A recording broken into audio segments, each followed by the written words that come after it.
বিশ্বকাপে ইরানের খেলা নিয়ে মোটেই চিন্তিত নন মার্কিন প্রেসিডেন্ট ডোনাল্ড ট্রাম্প। সরাসরি জানিয়ে দিয়েছেন ইরান না খেললে তার কিছুই আসে যায় না, বরং ইরানকে পরাজিত হিসেবে আখ্যা দিয়েছেন, যারা ভাসছে এখন ধোঁয়ার মধ্যে। হোয়াইট হাউসের বিশ্বকাপ টাস্ক ফোর্সের পরিচালকও মনে করেন আয়াতুল্লাহ খামেনির মৃত্যু বিশ্বকাপকে নিরাপদ করবে। অপটিক্যাল ব্রাইটেনার, কালার গার্ড এবং জার্ড লক সমৃদ্ধ অ্যাডভান্স ফর্মুলায় এলো নতুন রে ডিটারজেন্ট পাউডার। মরছে মানুষ, মানুষই মারছে মানুষকে। ইরানের সঙ্গে ইসরায়েল যুক্তরাষ্ট্রের যুদ্ধ থামছেই না।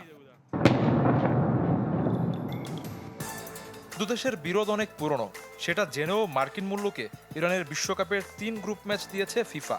যেটুকু অনিশ্চয়তা ছিল এতদিন, যুদ্ধ শুরুর পর তা এখন শঙ্কায়।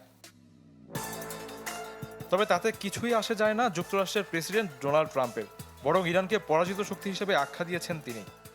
আমি সত্যিই তাদের নিয়ে ভাবছি না। ইরান খেললো কি খেললো না তাতে আমার কিছু যায় আসে না।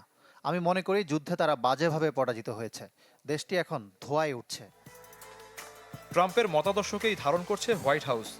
বিশ্বকাপের টাস্ক ফোর্সের পরিচালক মনে করেন ইরান যুদ্ধ আর আয়াতুল্লাহ খামেনির মৃত্যু নিরাপদ করবে বিশ্বকাপকে।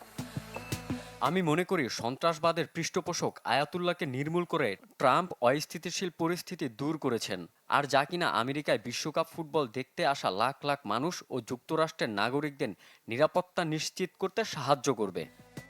তবে ফিফা বা ইরান ফুটবল ফেডারেশন ট্রাম্পের মন্তব্যের কোনো প্রতিক্রিয়া জানায়নি।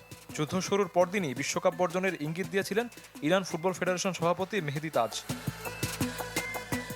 যার প্রমাণ মেলে এ সপ্তাহে আটলান্টায় অনুষ্ঠিত বিশ্বকাপ ওয়ার্কশপে ইরানের অংশ না নেয়।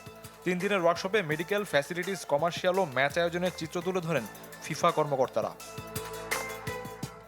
শফিউদ্দিন শাওন, চ্যানেল 24।